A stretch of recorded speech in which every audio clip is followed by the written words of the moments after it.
Thank you. আজকে জনমুক্তির হচ্ছে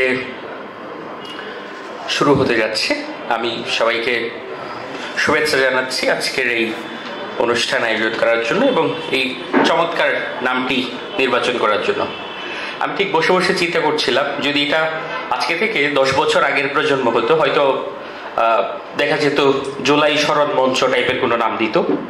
কিন্তু ঠিক 10 বছর পরে এসে যে প্রজন্ম আমরা এখন আছি, যে প্রজন্মের সাথে আমরা ওঠা বসা করছি, তাদের নাম সিলেকশন বা শব্দ সিলেকশন এটা কিন্তু খুবই চমৎকার।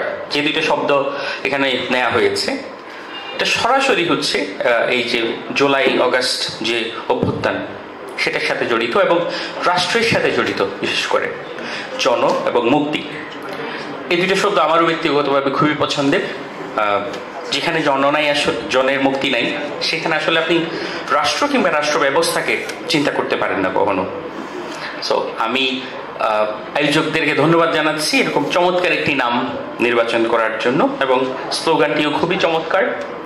আমি ঘোষণাপত্রটি পড়ছিলাম বেশ মনোযোগ দিয়ে।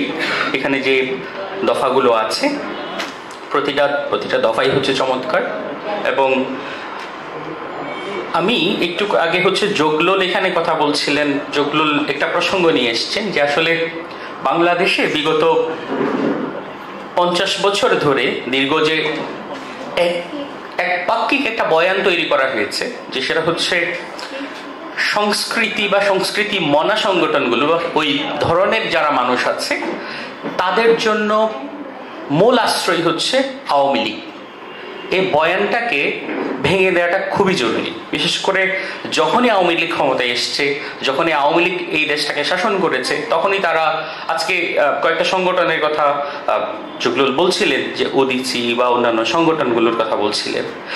তারা এই দেশ এই যে বাংলাদেশের মানুষের যে পালস সেটিকে কতটুকু ধারণ করে, কিংবা তারা কেন মনে করছে সবসময় আসলে আওয়ামী লীগ সরকারই তাদের জন্য প্রাথমিক প্রোটেকশন, এই চিন্তাটা থেকে আমাদের আসলে একটা এক ধরনের প্রতিবিপ্লব আসলে আমাদের দরকার। এই যে একটা ন্যারেটিভ তৈরি হয়েছে, এটা খুবই জরুরি ছিল এরকম একটা সাংস্কৃতিক প্ল্যাটফর্ম আসলে আমাদের জন্য থাকা। আমি প্রতিটা দফা খুবই মনোযোগ দিয়ে পড়ছিলাম। আমি এখানে চমৎকার কিছু পয়েন্ট পেয়েছি। বিশেষ করে আমি এখানে একটা দফা 5 নম্বর দফাটিকে আমি খুবই স্বাগত জানাতে চাই। বিশেষ করে ঢাকার সাথে যে একটা সাংস্কৃতিক দূরত্ব কমিয়ে আনার যে প্রস্তাবটি করা হয়েছে, অসাধারণ একটি বিষয়। বিশেষ করে আমরা চট্টগ্রামে ঠিক জুলাই অগাস্টের আগে পর্যন্ত এরকম প্রকাশ্যে এই ধরনের অনুষ্ঠানগুলোর উপস্থিতি আমরা খুবই কম দেখেছি। এই ধরনের অনুষ্ঠানগুলো আরও বেশি হোক চট্টগ্রামে, সেটি চাই। তবে আমার যেহেতু এটি নতুন একটি প্ল্যাটফর্ম, আমার জায়গা থেকে আমি 2-1টা সাজেশন দিতে পারি।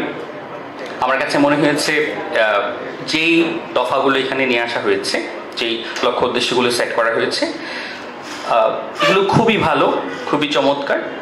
কিন্তু বিশেষ করে রাষ্ট্রকে আপনি কিংবা রাষ্ট্রের মধ্যে যে দলগুলো অপারেট করছে তাদেরকে আপনি কিভাবে এই দফাগুলো বাস্তবায়ন করার জন্য বাধ্য করবেন, সেই কর্মপদ্ধতিটাও আপনাদের একটু থাকা দরকার। বিশেষ করে আপনি যদি বিএনপির বর্তমান অবস্থানটা যদি দেখেন, আমি একজন আমার বন্ধুকে খুব দুঃখ করে বলছিলাম দুই দিন আগে, বিএনপি নির্বাচন নিয়ে যতটুকু কথা বলছে বা ক্ষমতা নিয়ে যতটুকু কথা বলছে, আমি কখনো এখন পর্যন্ত একটা জোরে কথা বলতে শুনি নেই বিএনপির কোনো নেতৃত্বকে যে আমার আহত ছাত্রদের জন্য, ছাত্র জনতার জন্য একটা বাজেট দেন। সরকারের বিরুদ্ধে এই কথাটা বলে নাই কিন্তু, কিংবা শহীদদের জন্য আপনি এই ব্যবস্থাটা করেন। অথচ 15 বছর ধরে যে দলটা শাসন ক্ষমতার বাইরে ছিল, নিপীড়নের শিকার হচ্ছিল, তাদেরকে অলমোস্ট ক্ষমতায় বসিয়ে দেওয়ার মতো যে ঘটনাটি ঘটেছে, সেটির মুখ্য যারা নায়ক তাদের দিকে তাদের কোনো মনোযোগ নেই। সুতরাং যেই রাষ্ট্রে আসুক, আপনাকে কিন্তু তাদেরকে বাধ্য করার জন্য সেটা কিভাবে বাস্তবায়ন করতে হবে সেটা করার জন্য আপনাকে ব্যবস্থা থাকতে হবে। আমি আবারও জনমুক্তির সাথে যারা সংশ্লিষ্ট সবাইকে শুভেচ্ছা জানাচ্ছি। বিশেষ করে এরকম চমৎকার একটি প্ল্যাটফর্ম চট্টগ্রামে তৈরি করার জন্য, এবং আশা করি ভবিষ্যতে যে কার্যক্রমগুলো হবে এগুলো আরও বেশি জনসমৃদ্ধ হবে, জনবান্ধব হবে, এবং হলরুমের বাইরেও আমি সাজেস্ট করবো হচ্ছে প্রোগ্রামগুলোকে নিয়ে যাওয়ার জন্য।